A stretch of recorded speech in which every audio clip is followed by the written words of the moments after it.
नमस्कार दोस्तों, साथियों। आज प्रधानमंत्री मोदी जी को सत्ता संभाले हुए 8 साल पूरे हो रहे हैं। आज एक बड़ी बहस चल रही है और लोग सवाल कर रहे हैं कि प्रधानमंत्री मोदी जी ने या भारतीय जनता पार्टी ने 8 साल में देश को क्या दिया। तो आपको मैं बताऊं कि 8 साल में उन्होंने क्या दिया इस देश को। सबसे पहले उन्होंने जीएसटी दिया, इस उम्मीद से लोग कि जीएसटी आने के बाद लोगों के कारोबार सुधरेंगे, लेकिन वो आज जीएसटी लोगों के लिए गब्बर सिंह टैक्स हो गया है। जिस तरीके से जीएसटी का लगाया गया टैक्स, उससे पूरी तरह से कारोबार बर्बाद हो गया और आज भी व्यापारी उससे उबर नहीं पा रहे। कहा तो गया था कि जीएसटी ऐसा टैक्स रहेगा कि वन नेशन वन टैक्स, लेकिन आज भी कमाई करने की वजह से पेट्रोल और डीजल को जीएसटी से बाहर रखा गया। उसके बाद आपको याद होगा कि सरकार ने आपको दिया नोटबंदी। ये कहा गया कि नोटबंदी से भ्रष्टाचार खत्म होगा, नोटबंदी से आतंकवाद खत्म होगा और देश को पता चलेगा कि देश में कितनी करेंसी है। लेकिन आपने देखा कि नोटबंदी से इस देश की कमर टूट गई। इस देश के ना तो भ्रष्टाचार कम हुआ, ना तो आतंकवाद खत्म हुआ। आज एक एक अधिकारी के घर पकड़े जा रहे हैं नोट और करोड़ों करोड़ों रुपए के नोट बरामद हो रहे हैं और भ्रष्टाचार इस कदर बढ़ा है कि पूरा उसी पैसे से भारतीय जनता पार्टी चुनाव जीतती चली आ रही है, पैसे के दम पे। तो देश के लोगों को नोटबंदी से भी कोई फायदा नहीं हुआ।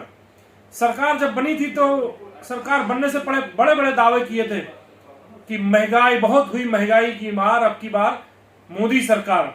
और आपने देखा कि महंगाई इस पूरे 8 साल में हाईएस्ट पे पहुंची है।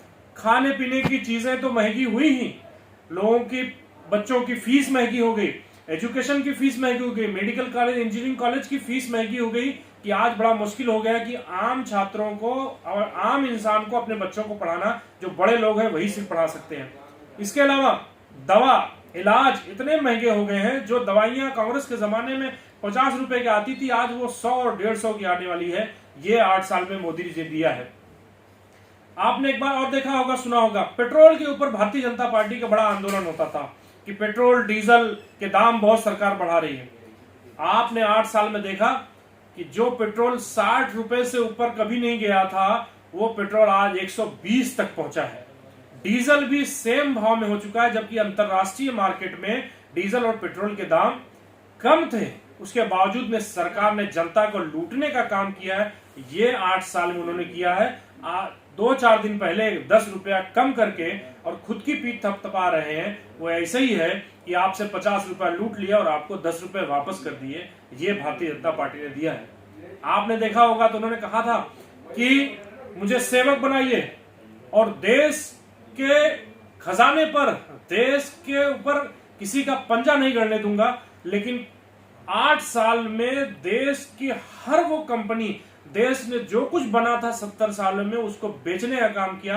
हमारा देश पहला ऐसा देश है जिसने अपनी सरकारी एयरलाइंस बेच दिया, जिन्होंने अपने एयरपोर्ट्स बेच दिए, ट्रेन बेच रहे हैं, सारा कुछ प्राइवेटाइजेशन हो रहा है। सरकार के पास आज मंत्री तो एविएशन मंत्री है, नागरिक उड्डयन मंत्री, लेकिन हमारे पास हमारी एयरलाइंस नहीं है।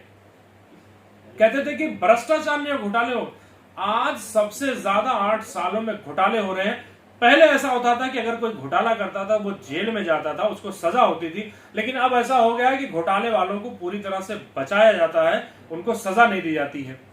और आपने देखा होगा कि जब कांग्रेस की सरकार थी तो कहते थे कि डॉलर का भाव बढ़ रहा है और रुपया गिर रहा है, रुपया गिरता है तो देश की गरिमा गिरती है, प्रधानमंत्री गरिमा गिरती है। आज ऐसा हो गया है कि डॉलर का भाव कहां पहुंच गया है। इस इतिहास में देश की आजादी के बाद कभी इतना रुपया नहीं गिरा था जो मोदी सरकार में गिरा है। ये 8 साल में मोदी ने दिया है। और इसी आपदा का जब समय आता है तो सरकारें अपना खजाना खोल देती हैं कि चूंकि खजाना जनता का होता है। ये पहली ऐसी सरकार है जिसने आपदा में भी अवसर ढूंढ लिया है। लॉकडाउन में, कोरोना के टाइम पे सरकार ने जितना ज्यादा जनता को लूटा है, जितना ज्यादा जनता को तंग किया है, मैं नहीं समझता हूं कि पूरे विश्व में कहीं भी इस तरह की कोई सरकार होगी। सरकार ने देश के लोगों से झूठ बोला कि यहाँ मौतें कम हुई है। हम तो अपनी आंखों से देखें किस तरह से मौतें हुई है, लोगों को जगह नहीं मिल रही थी शमशान और कब्रिस्तान में। और लेकिन ये सरकार 8 साल में यही दी है। मैं ये कहूंगा कि 8 साल मोदी ने जो किया है उससे देश है बेहाल, और बस यही चाहते हैं कि बस करो अब गुरु, हम लोग को बख्श दो और हमें अच्छे दिन नहीं, हमको हमारे पुराने दिन वापस कर दो, वही हमारे लिए बेहतर रहेगा। बहुत बहुत धन्यवाद। जय हिंद।